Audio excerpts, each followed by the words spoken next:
foothills of the Andes in the west and the Brazilian highlands to the north and south, vegetation cloaks the land for 2.5 million square miles. This is the greatest forest on earth, Amazonia.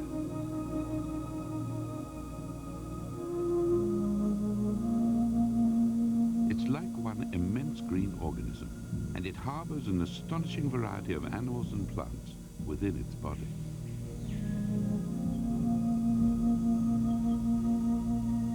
Without the animals that live beneath its canopy, most of the trees in the rainforest would die.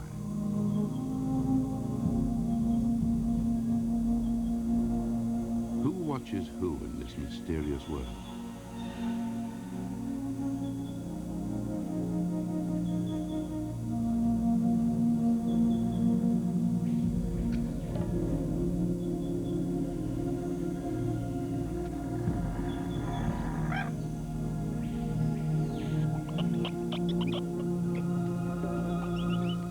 Some trees have a most peculiar effect on those that visit them. The web of life here is so complex that we still do not understand most of what is going on. But there is one creature enlisted by the trees whose life is so closely entwined that many forest trees would disappear without its cooperation.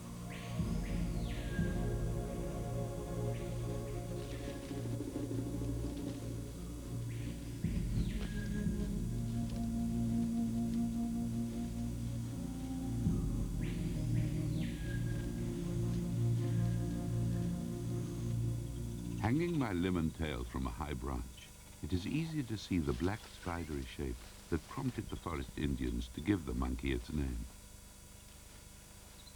Spider monkeys spend their whole lives high up in the rainforest canopy eating fruit. But as with everything here, it is not that simple.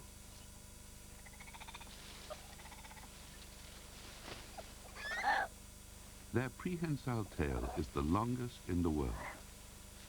By curling the tip of that muscular tail around a branch, they have their hands free to reach for fruits or play with one another.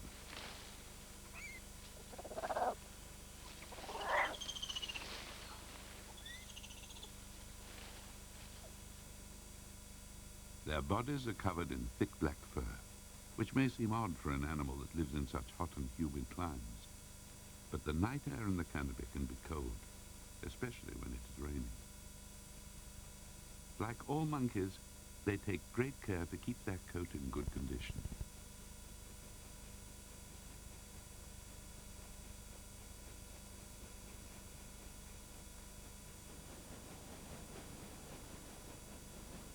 Every plant in their forest must ensure that at least 1 or 2 of its seeds grow to maturity.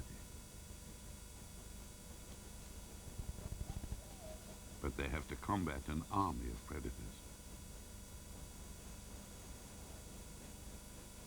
The Lecania tree attracts the spider monkey by producing an irresistible pulp. But in this case, the monkey does not swallow the seed. It is much too big for it. They drop the seed to the forest floor, and it is here that another creature will ensure the Lecania tree's future.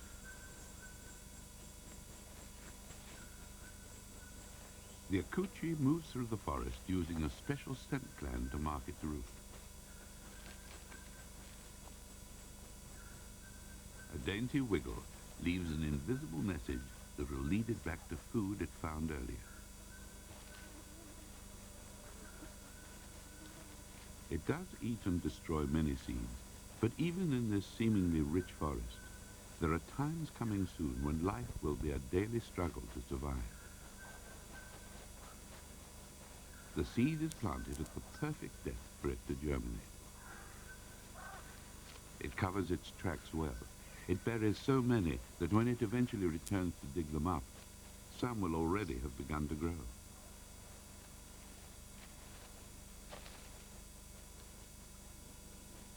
As the spider monkeys feed on the Lecania fruits, their droppings also fall onto the leaf litter below.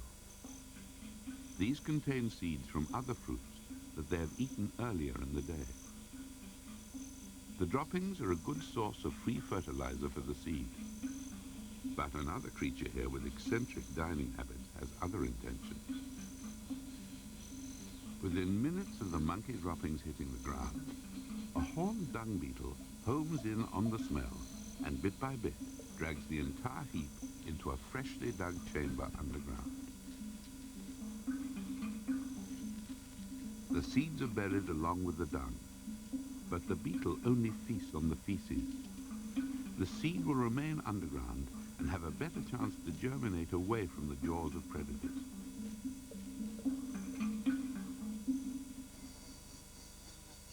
Many of our familiar foods originally come from the rainforest. Chocolate is made from the seeds of the cacao tree. Wild cacao produces fruits in the lower forest layer. One monkey that cannot resist it is Gray's sake, seed predator and #1 enemy of many trees. The pod grows directly off the main trunk of the tree, making it easier for some animals to reach. The sake's teeth are especially adapted to biting open hard fruit husks. They prefer their seeds young and fresh. This one must be too ripe for it.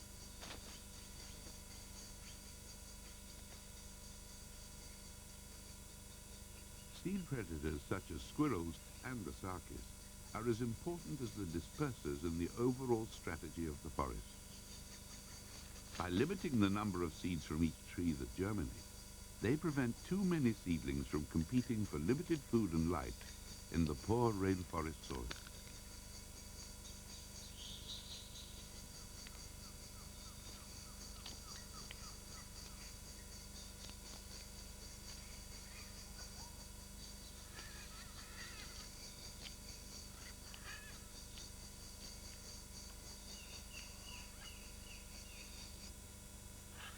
Some trees protect their crop by producing husks strong enough to prevent predators from getting through to the seeds.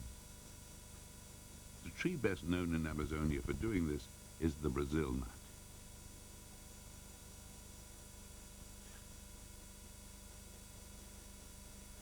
The mahogany tree too uses the same strategy, but they do not rely upon animals to disperse them. The pods are very tough. It is the wind that will eventually carry their winged seeds away from the parent tree. The Brazil nut's 2-kilo pod falls from 40 to 50 meters, and they have been known to kill people.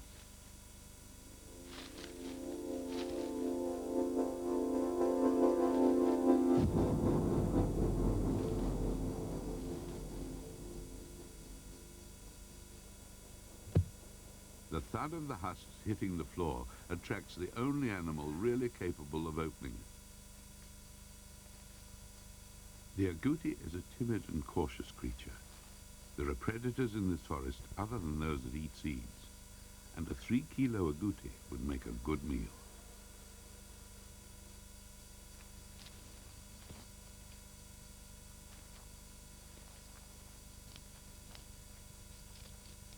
After peeling the soft outer layer, it delicately pares away the hard wood.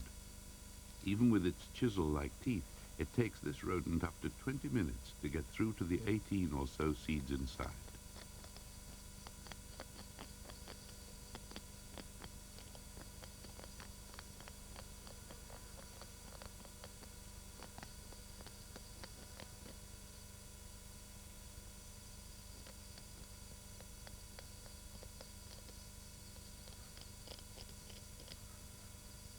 The nuts are the very same that many of us struggle with every year at Christmas.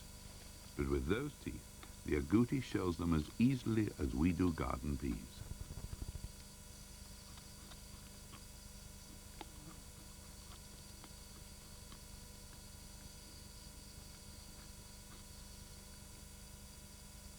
After eating one, the agouti will take those left inside the husk, one by one, up to 400 meters away, and store them for the hard times that are just around the corner. Like its cousin the akuchi, it will not retrieve all of them, and those that remain buried will eventually repopulate this area of forest with Brazil nut trees.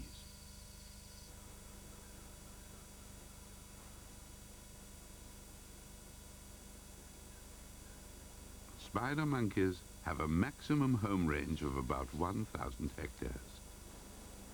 A dominant female heads the small party on their foraging trips through the forest. The babies are born at the beginning of the wet season and will be nursed by the mother until they are 3 years of age.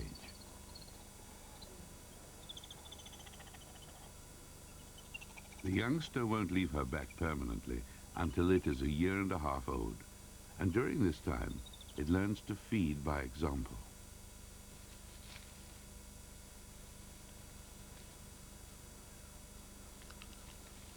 Spider monkeys specialize in eating the fruits of many big valuable timber trees. To avoid predation, the seeds must germinate quickly, and they cannot unless the outer layer of the seed has been softened. Only by passing through the spider monkey's digestive system will this happen. All the fruits that spider monkeys alone disperse have to be split open by their teeth. But some plants employ a very different strategy to attract potential seed dispersers. When their seeds are mature, the tree advertises the fact by opening the fruit to reveal appetizing colors, sometimes with startling effect.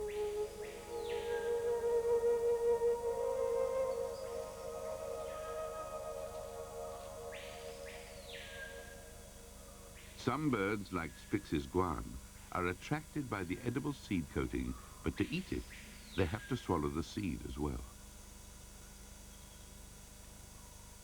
The bird will regurgitate the seed later and far away from the parent plant, an important factor if a forest is to remain diverse and healthy.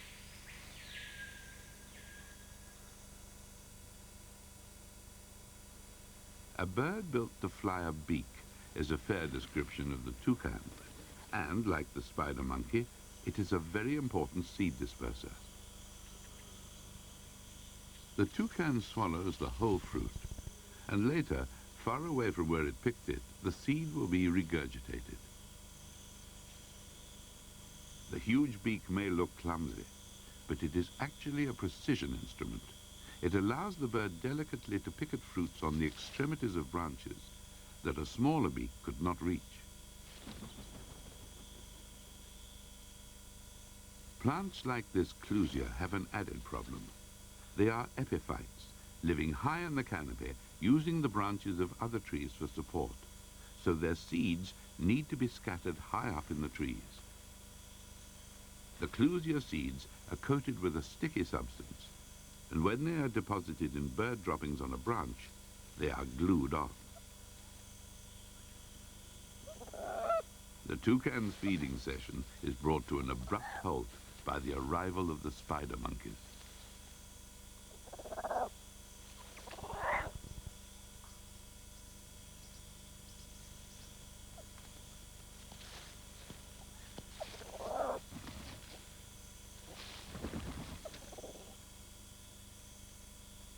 Clearly visible in its droppings are the small seeds of an epiphyte.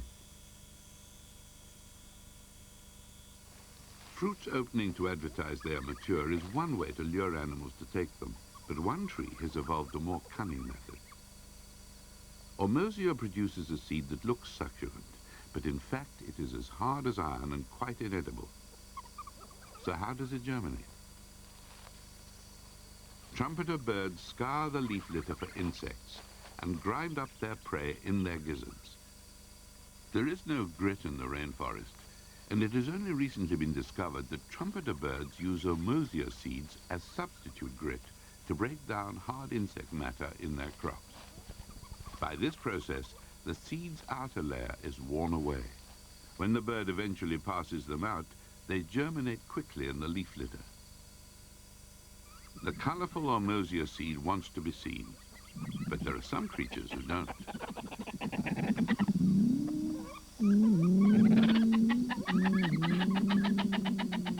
It may be the most poisonous snake in the forest, but the fer de lance has made a grave error by showing itself to the trumpeters. These birds are snake killers.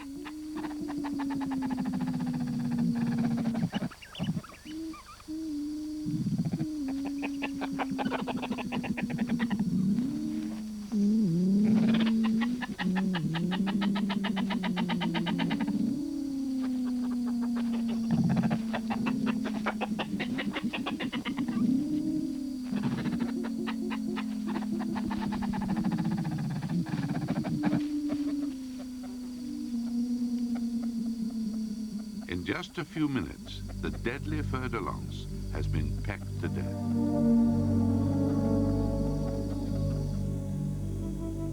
Some trees and lianas can be just as lethal as a bite from a fer-de-lance. The strychnos liana has a fruit that is heavily charged with strychnine. The poison is only present in the seeds when the fruits reach maturity. The spider monkeys are close to the fruiting strychnos crown, and one of the youngsters is beginning to spend short periods away from her mother.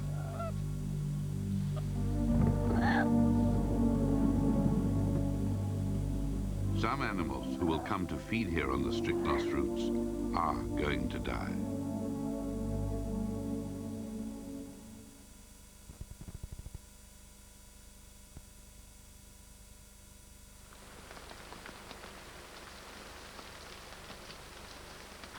The forests of the Amazon weren't called rainforests for nothing.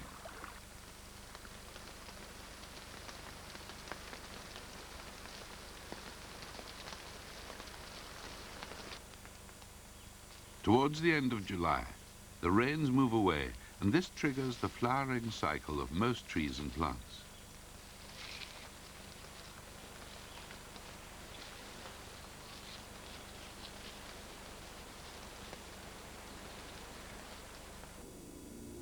Many accounts of early forays into the rainforest by man spoke of a wilderness of monotonous green. But when individual trees begin to promote themselves to attract pollinators, the forest canopy is dappled with color.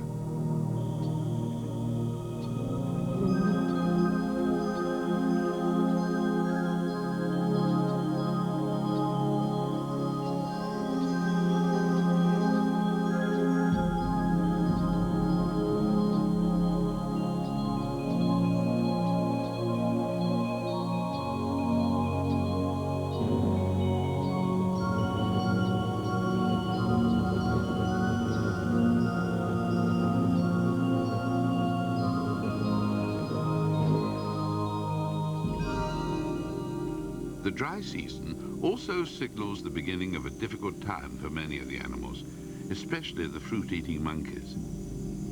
The leaf litter tells the tale.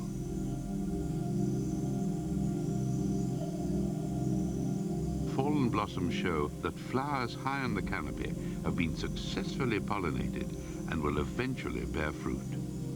But the next 3 months will be a time of famine for many that live here. Another high forest primate, the woolly monkey, fares better during this spell than the spider monkeys. Their diet includes more leaves and flowers than their relatives. There are a few fruits ripening, and the woolly monkeys test them, but they are weeks away from being ready to eat.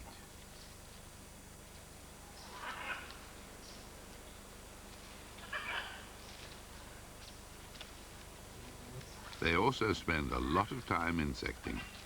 Fat, juicy caterpillars make a tasty snack.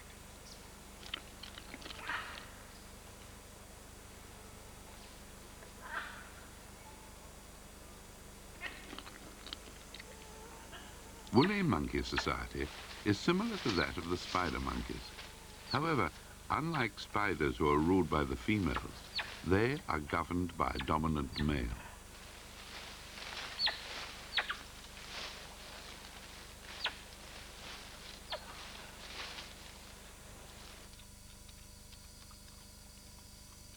Far below, on the forest floor, the agouti searches for food it's set aside just for this time. A superb sense of smell helps it to detect the seeds it buried earlier in the year.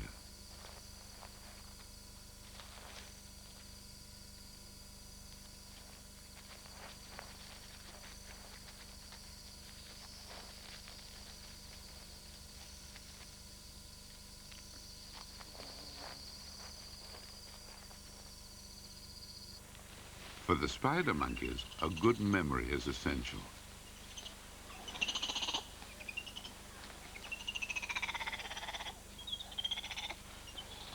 The dominant female knows her home range intimately. She leads her group to remote food sources that she remembers year after year.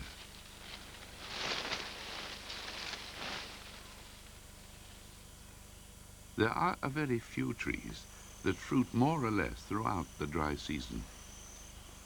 The bacaba palms often have fronds flowering and fruiting at the same time. For one bird, this is good news. The toucan has young. They are especially vulnerable at this time as they are fledging and need a reliable source of food.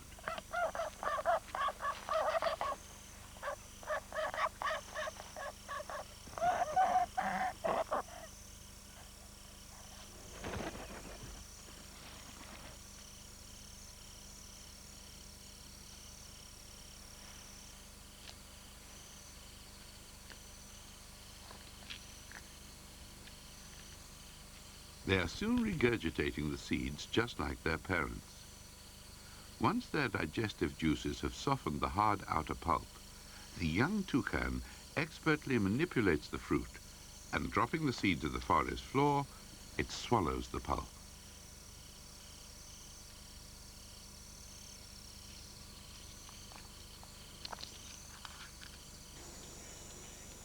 The female is taking her group to a tree bearing only a meager crop.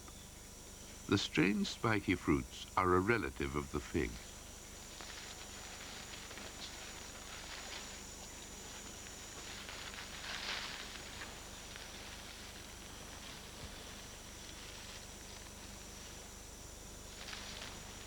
The first couple she tests are not ripe, and her gentle nibbling prompts this fruit to defend itself. A sticky latex exudes from the spiky tips. Her biting also makes the fruit ripen quicker. They eventually find some that are ripe and feast on the pulp and seeds.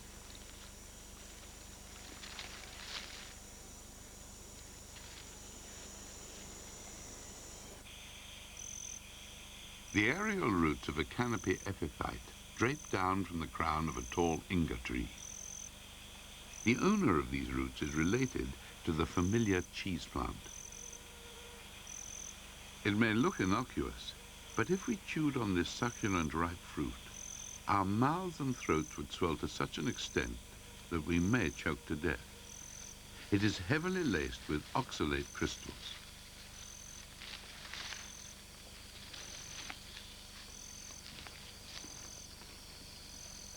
While one female tucks in, another turns her attention to the aerial roots. These monkeys know that only the tips of these roots do not contain the poison and are edible.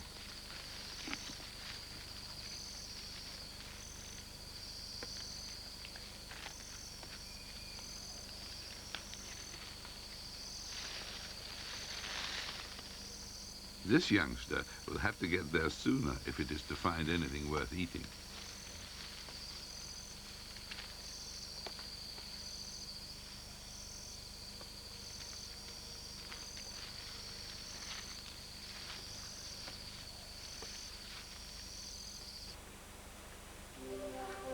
Some inga trees attract one of the strangest looking of all monkeys in Amazonia, the white wakari.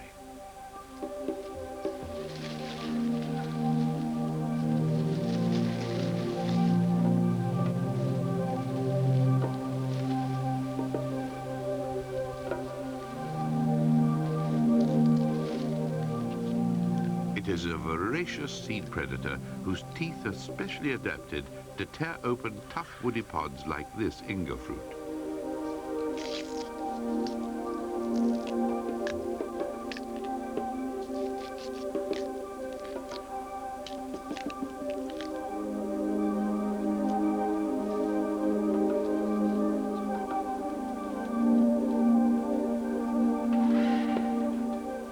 There are birds, too, that take their toll on the seed population, especially young seeds.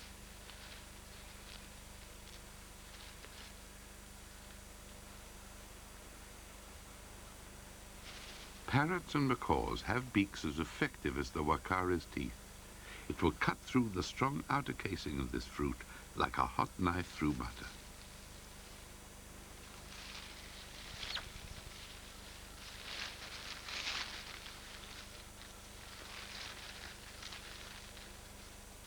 The woolly monkeys do not eat these fruits, and the seeds inside these pods will fall out when ripe.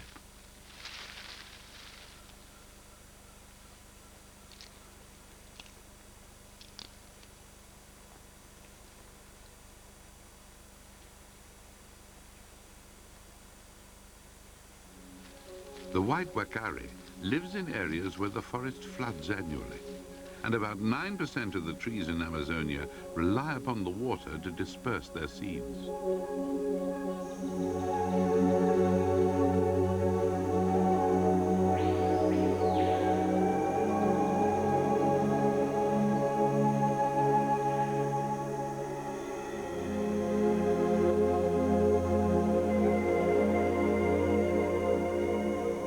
Many of the trees here are festooned with epiphytes, and some of them have hidden surprises.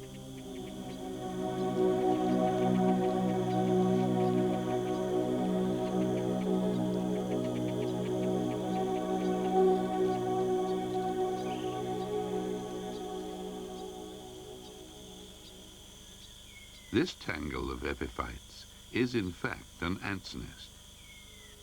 The Companotes ants who live in it have chosen a mollia tree for their high-rise home, and the reason for this choice is fascinating.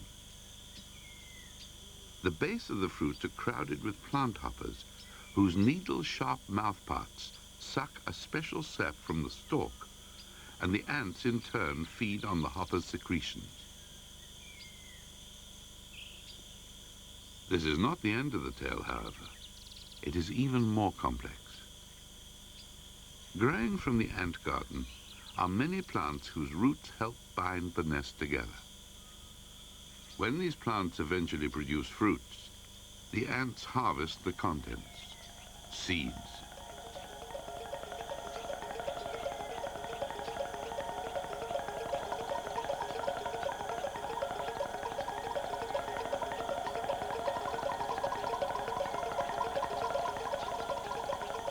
They take every one of them back to their nest and plant them in the walls of the garden.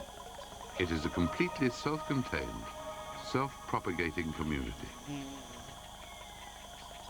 The mollia tree's seeds will eventually be cast into the waters below and drift away as the level falls.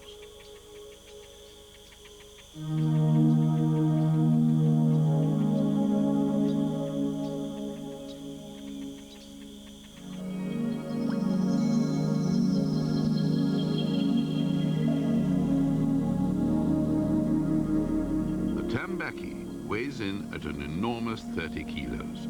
Its huge body is built by the rich fats and proteins of the 50 or more species of seeds that it eats. Several other species of fish also help to disperse seeds, such as the banded araku. The tambaqui has powerful molar teeth that crush rock-hard seed kernels with ease, but some pass through its gut unharmed and eventually germinate on dry land after the waters have returned to the rivers.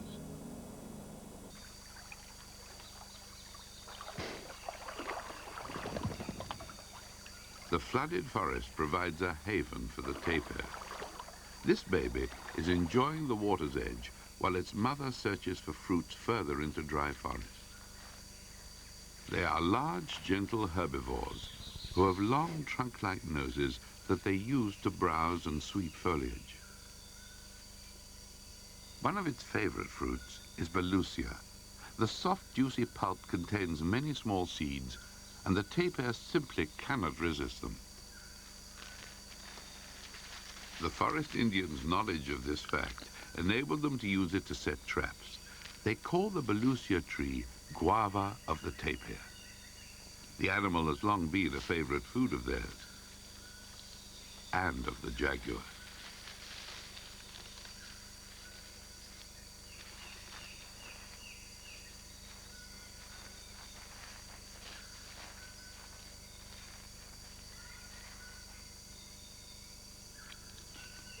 That snout is highly sensitive. It doesn't just pick up the scent of fallen fruit. It also detects danger a good way off. She moves carefully towards the creek and her baby, who is unaware of the imminent danger.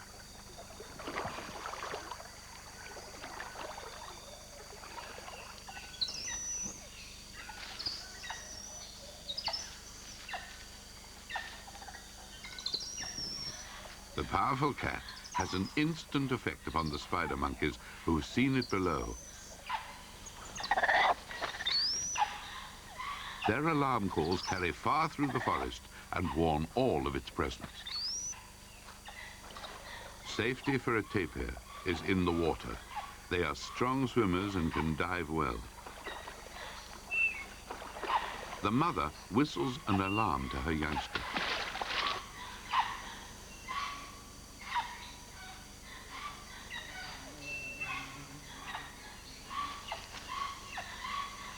The danger is past.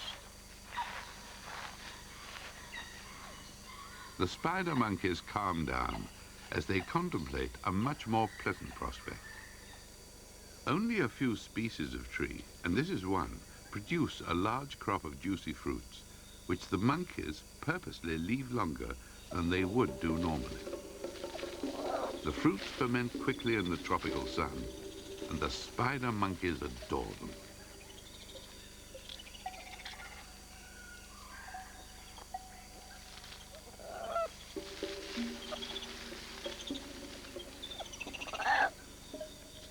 For them, just a couple of fruits are about the equivalent of a treble whiskey. The effect on their relatively slight bodies is rapid and intoxicating.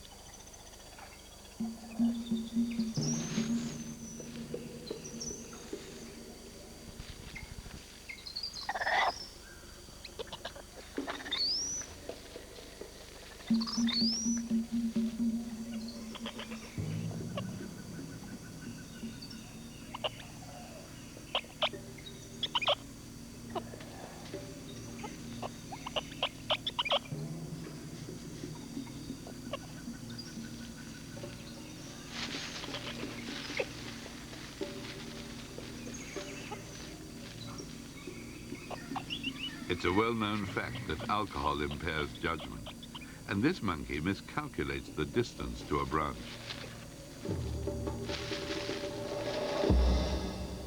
It's of no importance. Spider monkeys are so acrobatic that a 50 to 70-foot drop is taken in the general swing of things. Familiar signs begin to appear. Movements become slow, but that tail must have a mind of its own. It clings on no matter what.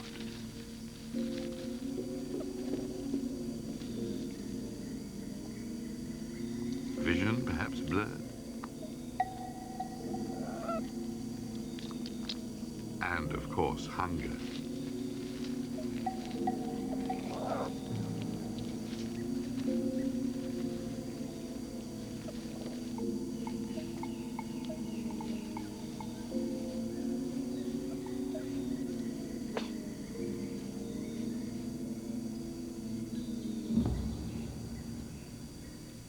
The hangovers are inevitable.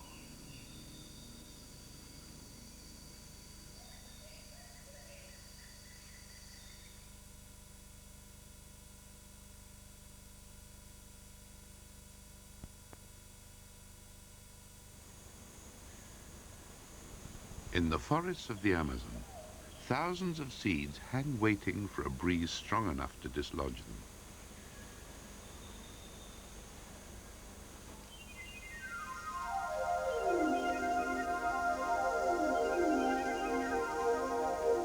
Just over a tenth of the trees in Amazonia are wind dispersed. But the Tachygalia tree does something unusual. The forest floor close to the base of the dying tree is littered with its seeds. In the canopy, a line of skeletal crowns bear witness to the synchronous death of this species.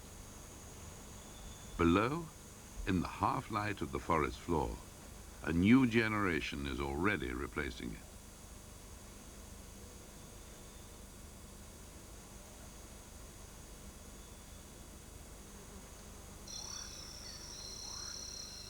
The giant tree eventually falls, and the hole it leaves in the canopy allows more light to flood the area below.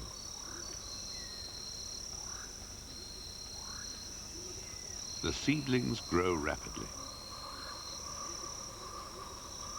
The appearance of lush new growth never goes unnoticed in this forest, and it quickly attracts browsing animals such as red-brocket deer. They will munch their way through the seedlings until virtually nothing remains, and this is why the tree produces so many seeds, in the hope that just one will escape predation.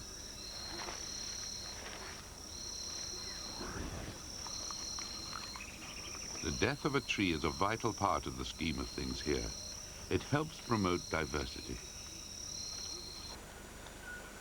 The gaps begin to fill rapidly with fast-growing plants and trees, like the cecropia.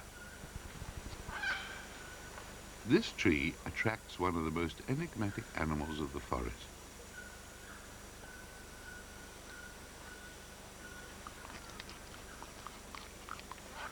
The three-toed sloth spends as much time as possible doing as little as possible. It is, however, very partial to the leaves and fruit of the cecropia. The pendulous fruits are specifically designed to be dispersed by bats, and unwanted visitors are in for a surprise. The cecropia has a concealed weapon. Living inside the hollow trunk are an army of Azteca ants. The tree provides them with food and accommodation, and in return, they protect it.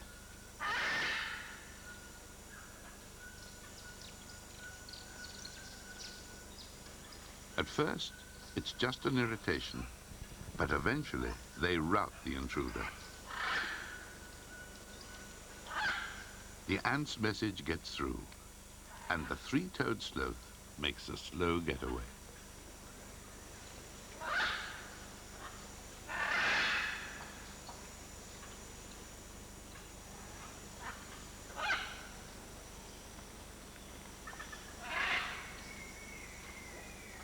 Another forest gap specialist is the wild banana tree, and the strange fold in this leaf is not accidental.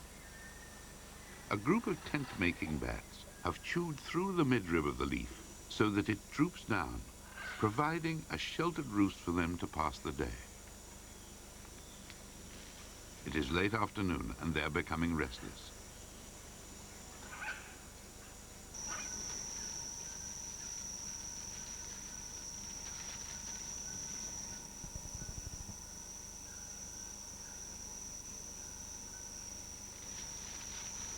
The spider monkeys move into their lodge tree, where they will spend the night. Their movement disturbs another canopy resident, who has passed the day in deep sleep.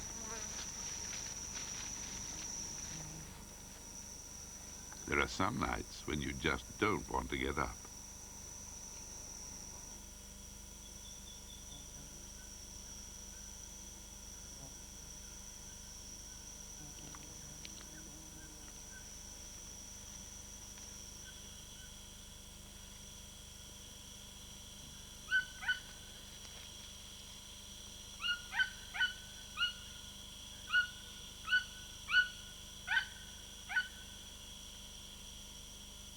As one world goes to sleep, another begins to awake.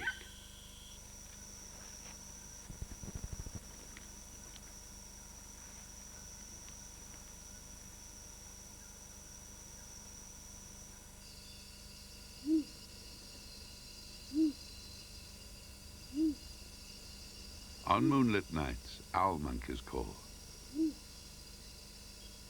Passion flowers pollinated by hummingbirds have ripe fruit now. These are the only nocturnal monkeys in the world. They love soft fruits and will swallow the seed along with their juicy coatings.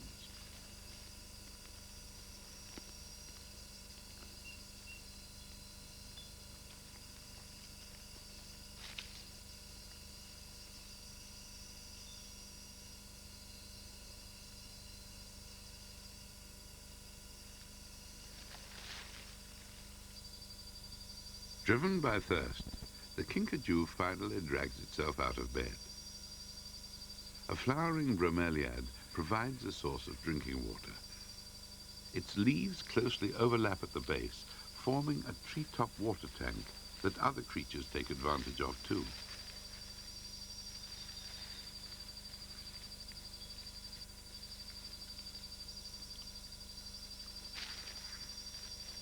kinkajou is only interested in nectar or fruit.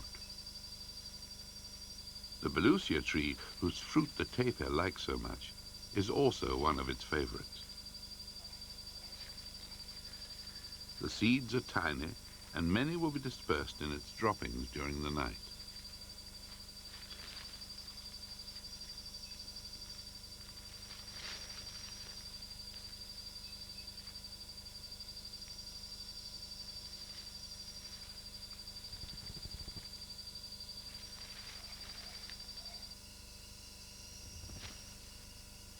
Bats are one of the most important specialists in regenerating gaps in the forest where trees have fallen. Large fruits like this are taken back to their tent roost.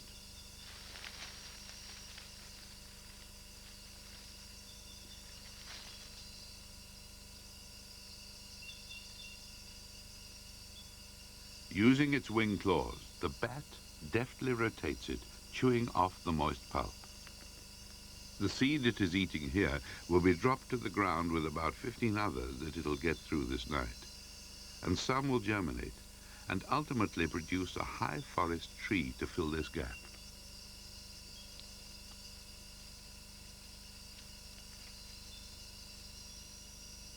As with the creatures of the day, those that come out at night have no intentions of dispersing seeds. They just want to eat them. In a den under the forest floor, a pair of paca are stirring. Their dens have several entrances, which they keep clear under the ground for emergency escapes. They emerge cautiously and one at a time. They are a favorite prey of nocturnal cats and large constricting snakes.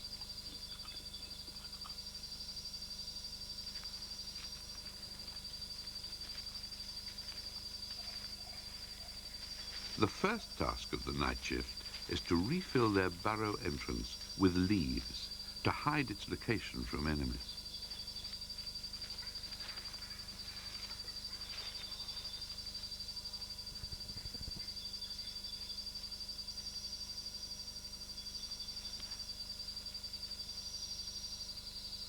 These large rodents feed mainly on fallen fruit, and they have powerful jaws that destroy the seeds quickly.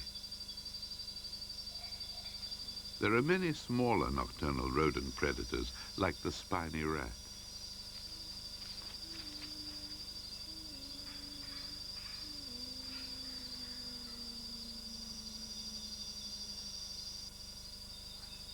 They too take a heavy toll on fallen seeds.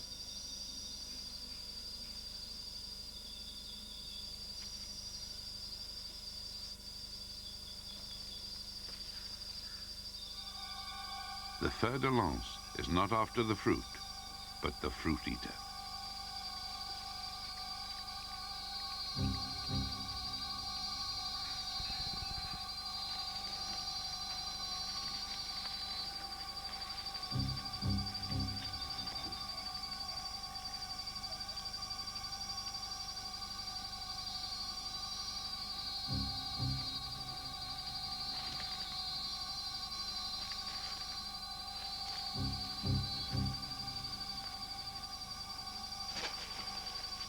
The rat has a lucky escape this time.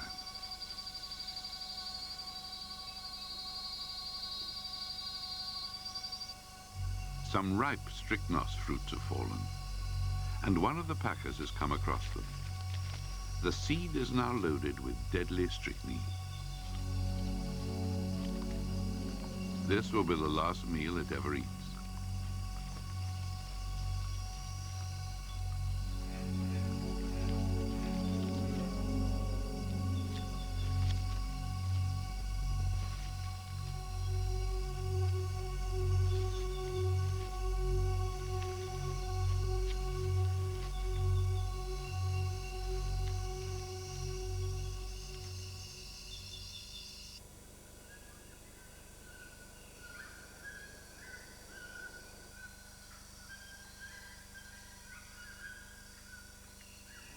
Packer's body is already being consumed fast.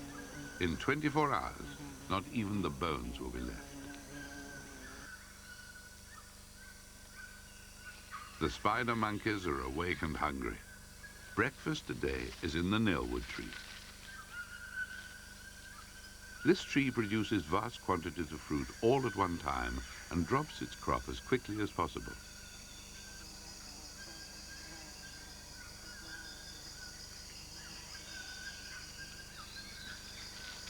The yellow-footed tortoise can be an effective seed disperser despite its slow nature.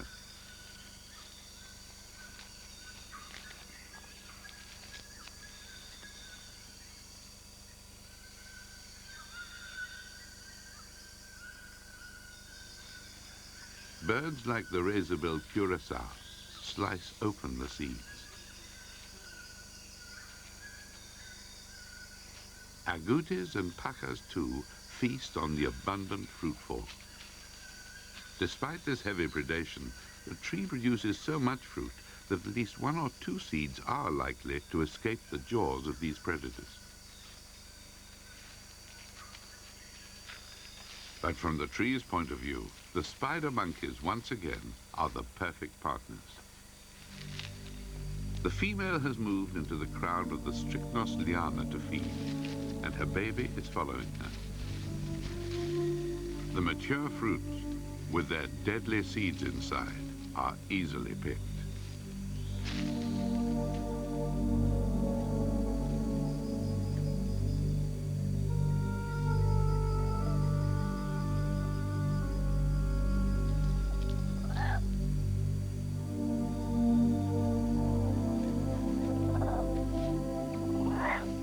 The spider monkeys have adopted a unique way of feeding on these fruits that protect them from harm and also ensures that the seeds are scattered in the best way.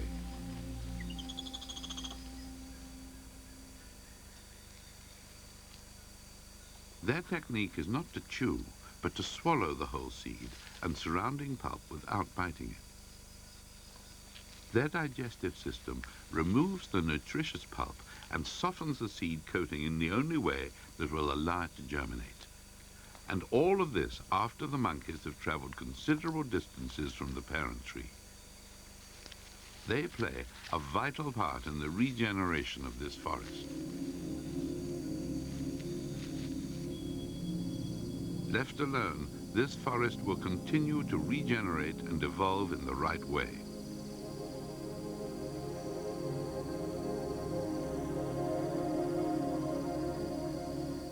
Over 1/4 of all prescription medicines originate here, yet less than 2% of the plants have been studied.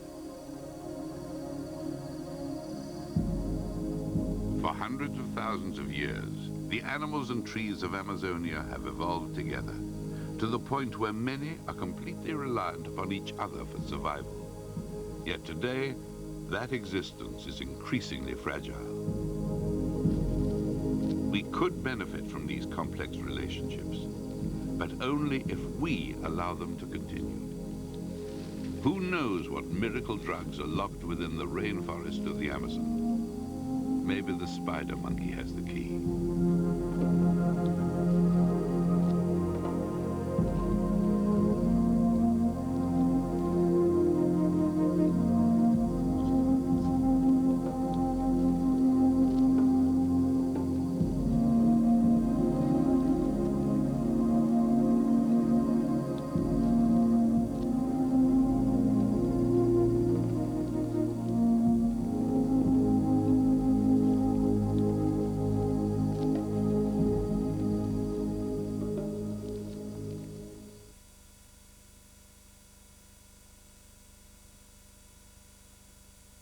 A full-colour brochure covers all the films in this late afternoon series of survival specials. If you'd like a